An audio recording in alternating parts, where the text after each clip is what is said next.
राजा Raghuvanshi murder mystery अब तक का कुछ दिनों से चलने वाला सबसे ज़्यादा हाई प्रोफाइल मामला रहा। और ये जो मामला है वो इंदौर में हुआ है। सोनम रघुवंशी ने अपने पति राजा रघुवंशी की हत्या की है स्लोंग ले जाकर। और ये जो मामला रहा है काफ़ी दिनों से सुर्खियों में है।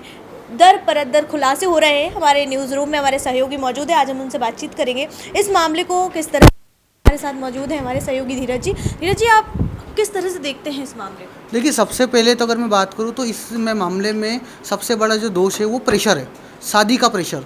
मतलब अगर माँ बाप क्या सोचते हैं, हमारे माँ बाप भी सोचते हैं कि शादी करा दी काम खत्म, तो समाज में कराना दूसरा प्रेशर, और बच्चे को प्रेशर है कि मुझे शादी करना है। तो ये जो 3 प्रेशर है, सोनम के साथ क्या हुआ वो पूरा प्रेशर था। सही करा गलत करा मैं इस बात पे जाऊँगा ही नहीं। मैं सबसे महत्वपूर्ण जो विषय है, इस विषय पे कोई ध्यान नहीं दे रहा है, वो ये है प्रेशर कि वो शादी किसी और से करना चाहती थी। जाके हम सुन पा रहे हैं कि उसकी माँ को भी उसने ये बात बताई थी, लेकिन फिर भी क्या था कि नहीं, हमें तो समाज में शादी कराना है। और ये आज मेरे ही नहीं, कई लोगों के साथ समस्या होती है कि समाज में शादी होना चाहिए। उसके बाद माता पिता का प्रेशर कि नहीं, शादी करा ली, जब तक हमारा काम खत्म नहीं होगा जब तक हम बच्चों की शादी नहीं करा देंगे। मतलब आप किसी से पूछोगे, आप सबका यही जवाब आएगा कि भैया पापा चाहते हैं, मम्मी चाहती है कि मेरी शादी हो जाए, बस हमारा काम खत्म। तो ये जो सबसे बड़ा प्रेशर है, इस प्रेशर ने ही कई लोगों की जान ली है। कई परिवार खराब होते हैं इस प्रेशर के कारण होते हैं। आज कई घरों में आप देखेंगे कोर्ट में कितने केस चल रहे हैं, डिवोर्स के केस चल रहे हैं। क्यों? क्योंकि शादी काम नहीं कर पाई। लेकिन एक दूसरी बड़ी समस्या और है, हम जिस समाज में रहते हैं, जिस लोगों के साथ रहते हैं, वहाँ पर डाइवोर्स लेना भी बहुत कम लोग प्रीफर कर पाते हैं, क्योंकि लोग सोचते हैं कि नहीं, तलाक कैसे होगा, ये सब चीज़ें कैसे होगी, इसलिए आधे लोग उस तरफ जाते ही नहीं हैं। जबकि होना क्या चाहिए कि बहुत ईजी प्रोसेस होना चाहिए कि यार ठीक है, अगर वर्कआउट नहीं करी तो ख़त्म करो और सही। तो इस तरह से मुझे आपको क्या लगता है इंटरकास्ट मैरिज होनी चाहिए? देखिए, मैं इन सब चीज़ों पे नहीं जाऊँगा कि इंटरकास्ट मैरिज होना चाहिए। अगर आपको लग रहा है कि मैं एक साथ रह के खुश हूँ, तो आप उस चीज़ पर बिल्कुल जाइए, और फैमिली को भी सपोर्ट करना चाहिए। हाँ, कुछ चीज़ें ऐसी होती है कि बहुत जल्दबाजी में गलत डिसीजंस ले लेते हैं, तो उन सब चीज़ों पे भी देखना चाहिए। सिर्फ प्यार मोहब्बत एक चीज़ नहीं होती है। हम अगर एक लंबे सिरे में देखेंगे, एक दूरदृष्टि से सोचते देखेंगे, तो और भी बहुत सारे पैरामीटर्स होते हैं। हम उन सारे पैरामीटर्स को देखना चाहिए कि भैया उसका लाइक्स क्या है, डिसलाइक्स क्या है, क्या वर्कआउट करेगा, 2 मिनट 2 घंटे मिलना और जीवन भर साथ रहना है, बहुत अलग बेटा। और इसीलिए मैं कहूँगा कि सोनम रघुवंशी केस में जो सबसे बड़ा पहलू है, जिसको हमें समझने की ज़रूरत है, जानने की ज़रूरत है, वो ये है कि सामाजिक प्रेशर, इन चीज़ों से लोगों को दूर रहना बहुत आवश्यक है। वैसे ही स्ट्रेस लाइफ में। हमारे साथ और भी लोग मौजूद हैं, हम बात करेंगे आकांक्षा जी से।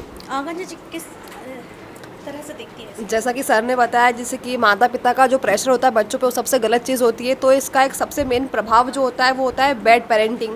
सबसे जो इसमें मेन मुद्दा निकल कर आ रहा है वो यही आ रहा है कि अगर काश उसके बाप माँ या माता पिता उसके, अगर सोनम के, उसको सपोर्ट करते तो आज वो इस वारदात को अंजाम नहीं देती। हालांकि ये बात सही है कि उसने जो भी किया है बहुत गलत किया है। ऐसा किसी भी लड़की को या किसी भी पुरुष को समाज में ऐसा कृत्य नहीं करना चाहिए, सरासर गलत है। लेकिन कहीं ना कहीं इसमें एक बैड पेरेंटिंग का भी हाथ होता है कि अपने माता पिता को, बच्चों को सपोर्ट करना चाहिए। उनको अपने बच्चों को समझना चाहिए कि वो चाहते क्या है आखिर में। अगर वो पसंद से शादी चाह भी रहे हैं और अगर आप चाहते हैं कि उनकी शादी आप करा सकते हैं, तो आप प्लीज़ अपने बच्चों को सपोर्ट कीजिए, ताकि हमारे समाज में आगे चलकर ऐसी तरह की घटनाएं वापस दोबारा ना हो सकें। तो कहीं ना कहीं इसमें माता पिता की भी कुछ गलतियां होती है। वो बच्चों को भी मैं यही कहना चाहूँगी कि अगर आप किसी को पसंद करते हैं तो इतना डेयर रखिए अपने आप में कि आप अपने माता पिता को वो चीज़ शेयर कर पाएँ, आप उनके पक्ष में उनको एग्री करवा पाएँ। और अगर आप नहीं करवा पाते हैं तो फिर गो विथ योर पेरेंट्स। हमारे साथ मौजूद है आगे बढ़ रही है, चांद तक जा रही है, लेकिन इतनी आगे बढ़ जाएगी ये नहीं पता था। मतलब अभी जैसे मैम ने बात की बैड पेरेंटिंग की और इन सब की, तो ये चीज़ सच में हो रही है। लाइक अभी ना बच्चे स्टार्टिंग से ही ना पबजी खेलना सीखते हैं, और फिर रियल लाइफ में भी वो वही कर रहे हैं आजकल। लाइक हम ड्रम वाला केस देख ले या सोनम वाला केस देख ले, और हम अगर कुछ भी अगर हम न्यूज़ देखेंगे तो एक ना एक केस तो हमें ऐसा मिलेगा ही मिलेगा। और जो सोनम वाला केस है हमारे इंदौर से जो उठा है, मतलब एकदम खौफनाक था। जिन लोगों के साथ हम रहते हैं और फिर वो लोग कुछ ऐसा कर देते हैं, मतलब रही नहीं हूँ मैं, लेकिन फिर भी जो हमारे समाज है वहाँ से कुछ लोग ऐसा कर रहे हैं। लाइक सिनेमा और हम सीरियल्स में ऐसी स्टोरीज़ देखते हैं, लेकिन रियल लाइफ में ऐसी स्टोरीज सच में दिल दहला देने वाली होती है। वाकई जब मैंने अपने सहयोगी से बात की तो सभी का एक ही कहना है कि समाज जो है पता नहीं किस दिशा में जा रहा है, ये हम नहीं समझ पा रहे हैं। और वाकई में ये ज़रूरत है कि पेरेंट्स अपने बच्चों को समझें और उनकी बातों को शेयर, अगर वो बच्चे कोई बात करते हैं शेयर, तो उनको समझें। और ये बहुत ज़रूरी हो गया है समाज के लिए शायद। हमारे साथ अंचल मौजूद है, हम अंचल से बातचीत करेंगे। अंचल, कैसे देखते हैं सूचना?